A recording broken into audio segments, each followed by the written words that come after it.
Greetings everyone, and I hope the collecting gods are smiling on you wherever you are.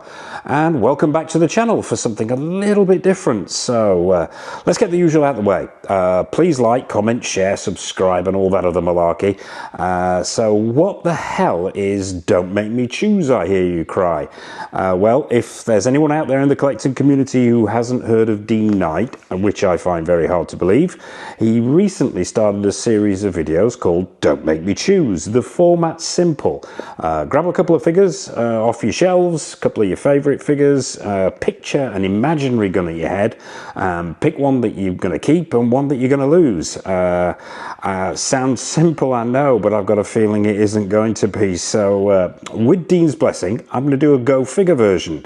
So welcome to part one of Don't Make Me Choose. Let's grab a couple of unsuspecting victims, dive down onto the table for Judgment Day. Okay, so seconds out, round one, and in the red corner we have Caustic Plastics Dracula, aka Christopher Lee. In the blue corner, Caustic Plastic again, but this time it's Bela Lugosi as Dracula, and I'm starting to regret this already. Damn you, Dean Knight, what have you done to me? Let's start with the blue corner. Let's take a look at Bela Lugosi, and I have to say, you know my feelings on Caustic Plastic. The regulars to the channel will know my love affair with Caustic Plastic, and this is a phenomenal piece. It really is. From the tailoring, the head sculpt, the amazing hands, just an incredible likeness of Bela Lugosi, and a simply superb piece. Just captures that lightness, that atmosphere from the original Dracula movies. Just a stunning piece, an absolutely stunning piece that I really cannot fault. It just wins on every single level. God knows why I'm doing this to myself. This is gonna be so painful.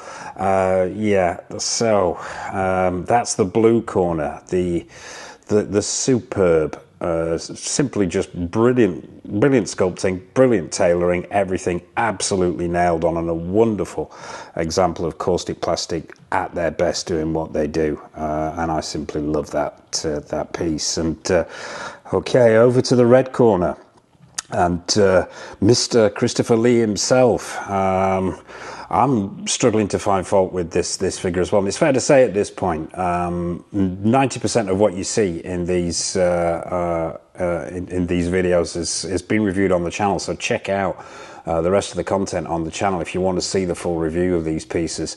Some of them that appear won't have been reviewed yet, so hang fire on those. But yeah, what of Christopher Lee? Well, yet again, another absolutely incredible piece from Caustic Plastic.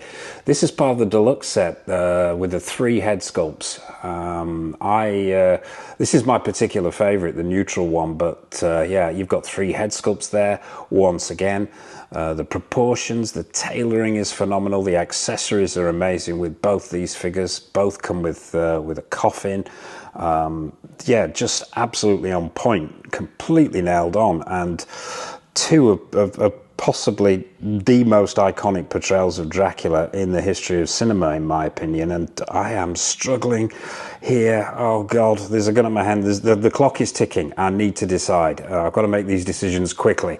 As much as I love the Christopher Lee, and I think it really is absolutely superb, I still think I'm going to have to go with the Bela Lugosi. There's just something about this figure.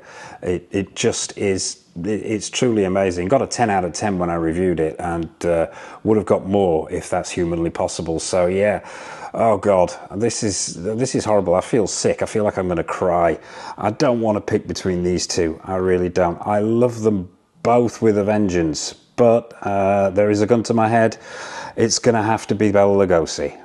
Yep, unfortunately, I'm sorry, Christopher, but you've been beaten by the first and the best. Well, arguably the first, but yeah, that head sculpt, that tailoring, just everything about this piece is absolutely magnificent. And that's not to say it isn't about the other one, but I've got to choose. So it's Mr. Lugosi. It's Caustic Plastics Bela Lugosi winning the first round here of Don't Make Me Choose. So without further ado, let's leap on to round two. I shall go and cry into my coffee and we'll drag out two more contenders. Okay, ladies and gentlemen, it's time for our second bout of the evening, and it's a heavyweight clash between two titans.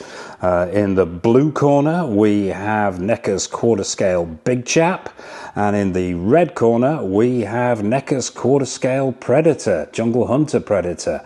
Yeah, where to start with these two? We'll start with the, we'll go with the red corner, we'll go with the Pred first. And yeah, really great example here of NECA's quarter scale work. Phenomenal piece, absolutely amazing. Could probably do with a repaint. I know a lot of people have repainted this figure, and I can see why, but I like it straight out of the box. I think it's an amazing piece, and probably one of the best quarter scale action figures of Predator out there, you know, outside of the statue world. The construction is absolutely on point. The proportions are nailed on. Paint applications are really good. I love how they've used that real netting on the body rather than go for sculpted plastic. The accessories are great with the bone necklaces. Absolutely nailed on. That biomask is brilliant. I love the dreads on this particular piece, although I've had to actually touch some of the paintwork up on there. The whole thing is just a phenomenal piece, and when you consider the price of some statues of this guy at quarter scale, what the price point that NECA brought this in at is absolutely phenomenal, and I think it has been re-released. I think it's just an amazing piece. It really is. As I say, probably do with a touch of paint to make it just a little bit more authentic, but I absolutely think this is great, and a strong competitor for one of NECA's best pieces ever. Just a really beautiful piece. So yeah, there you have it. That's NECA's Jungle Hunter Predator in the red corner. So moving swiftly to the challenger, and in the blue corner we have Alien Big Chap, the 30th anniversary edition from NECA, and yet again another amazing piece here. I love this. I really love this piece. Those who've seen the review for this will have heard me wobble on and gush about this piece endlessly, virtually. I just think it's fantastic. It's phenomenal. Proportions nailed on. Details are just there. The paint applications are brilliant. It's got that wet, slimy look, which really just captures the xenomorph perfectly. If I had any complaints about this figure at all, I'd probably go with the articulation. Bit janky, but as we know with a lot of NECA's work, sometimes the actual joints can be problematic, but you've got everything here. You've got that beautiful translucent dome. You've got a functioning mouth with an inner mouth inside. You've got a tail that's articulated with a really nice wire in there. Just a great piece of work from NECA, and once again another brilliant example of NECA doing quarter scale superbly well. Decision time. Got to go in with a decision on this one. There's a gun at your head, boy. What you gonna do? Think it through. You ain't got long. In the balance of things, I'm gonna have to go with the Big Chap. As much as I love the Predator, and as much as I think it's a fantastic piece of work, I think the Alien's got it beat. I think the Big Chap wins on this one.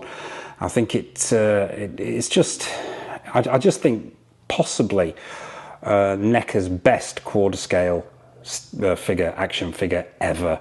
As much as as much as I love the Pred, it's going to have to be Big Chap who wins this one. Yeah, so, oh God, yeah, another difficult decision there, but yeah, a clear winner this time. Not quite as difficult as the last round, but yeah, a clear winner there.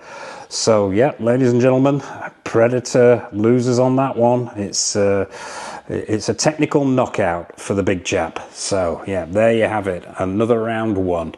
So let's move swiftly on to the next round. Okay, ladies and gentlemen, it's time for bout 3 of the evening, and this one's not going to be easy. I can tell straight away. It's the Battle of the Daniels. It's an unlicensed bout between in the blue corner Daniel and in the red corner Daniel. We've got in the blue corner on the left-hand side there. It's the present toys Daniel Day-Lewis as he appears in the Martin Scorsese movie Gangs of New York, and on the right hand side we have Daniel Day-Lewis again as Daniel Plainview as he appears in the movie There Will Be Blood.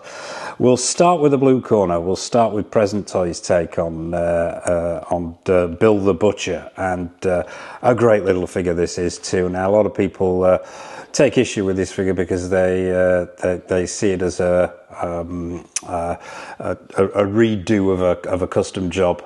But I really like this figure. I think Present Toys are a great company. I've got an awful lot of time for Present Toys. I think what they do and the price point they do it at is absolutely phenomenal. But yeah, love this piece for this take on Bill the Butcher. I think the outfit is absolutely on point. The accessories are wonderful. You've got full metal accessories with the knives, the array of knives that come with the figure. The head sculpt is absolutely excellent, really well done, even down to the blue on blue eye, the left eye there. Perhaps the outfit itself could do with a little bit of dirtying up, but overall the screen accuracy is pretty much 100% nailed on.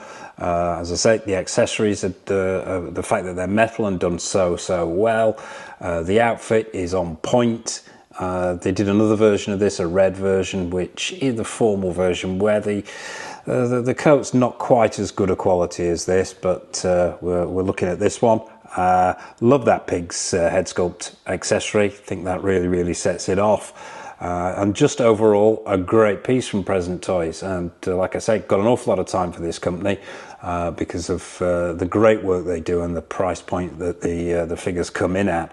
So yeah, there's Bill the Butcher, and a great little figure it is too. Really like that piece. Wouldn't have it in the collection otherwise. So on to the red corner, and what we're looking at here is Black 8 Studios' take on Daniel Plainview, as I mentioned before. Now, out of the two films, I'd have to say There Will Be Blood is Pip's Gangs in New York at the post for me, but is the figure better? Oh, now that's a really difficult one here. The head sculpt absolutely nailed on. Really good Daniel Day-Lewis head sculpt there. Love this outfit. Meant to replicate the sequence where his son is deafened and the oil well blows and coats everybody in oil, including him. Accessories aren't amazing with this figure. You get the pipe, you get a little cloth and a little sort of fold out chair, but what really sets it apart, this for me, is the outfit and the head sculpt. Love the detailing on this outfit, the oil stains, the way it's been done.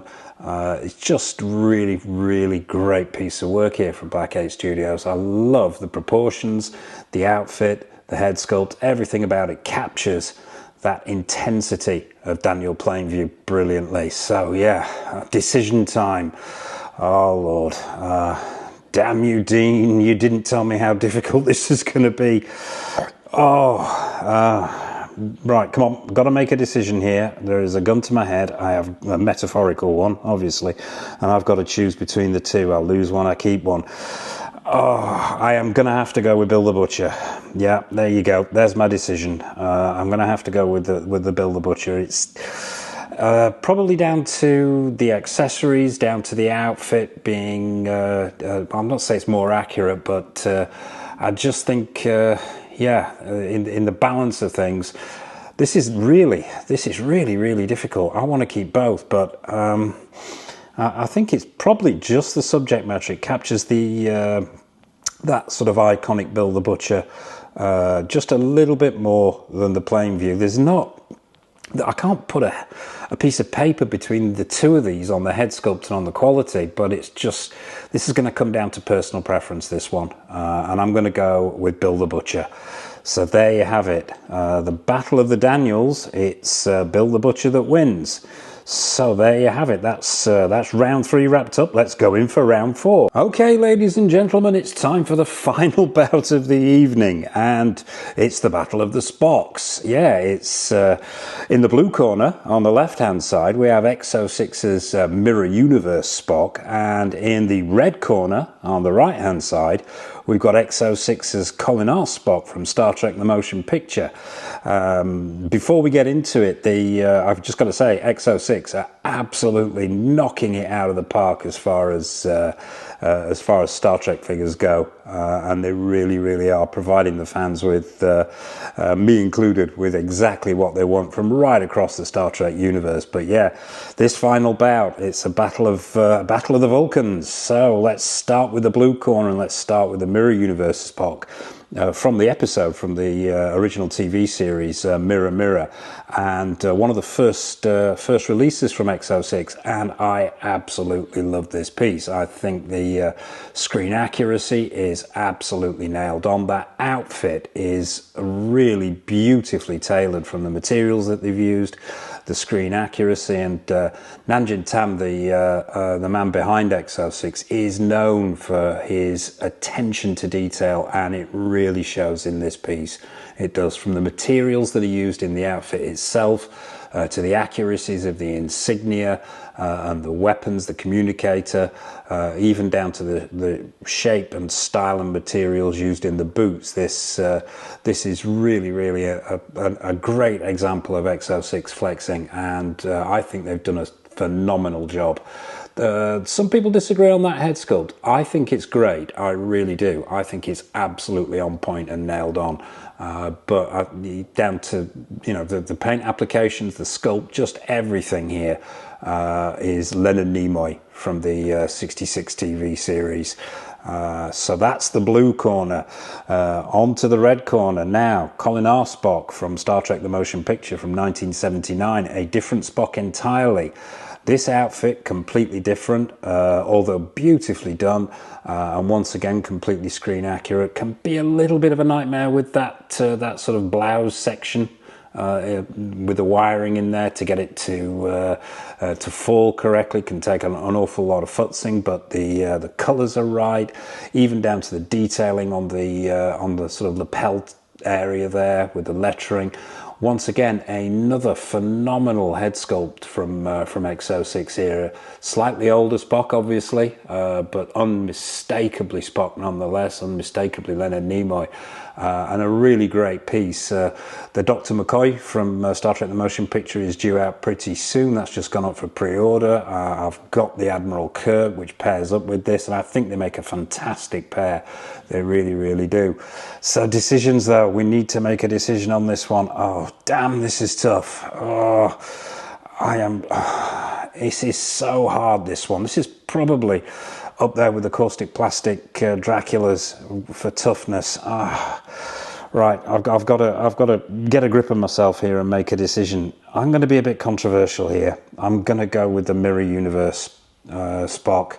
I know that's probably not going to go down well with a lot of people, but what the hell? This is personal taste. I think it's probably the head sculpt that just pips it for me. I mean, they are both phenomenal head sculpts, but I think this one, there's just something absolutely 100% nailed on there. But once again, that uniform is amazing. The proportions spot on. I think they're both wonderful pieces. Obviously, I wouldn't have them both in my collection if I didn't think they were both fantastic. But yeah, if kicking and screaming you were going to take one off me and I had to keep one, it would be the Mirror Universe Spock. So yeah, there you have it. That's the final bout won by the younger version of Spock. I hope you've enjoyed this little bit of fun. If you have, please drop a comment in the comment section below. Hit that like button so more people are getting access to the channel and becoming aware of it, and hit that bell notification icon so you're not missing any more of the content that's coming up on the channel. And trust me, there's a lot of it. We've got reviews, we've got showcases, and obviously we're going to be having a lot more of these particular types of videos, the courtesy of the format from a friend Dean Knight there. So yeah, Don't Make Me Choose will return with more episodes. So yeah, and as I say, please drop a comment in the comment section below. If you disagree, please, I'd like to hear from you. So all that remains for me to say is a massive thank you for watching. Take care of yourselves, happy collecting, and until next time, enjoy your figures.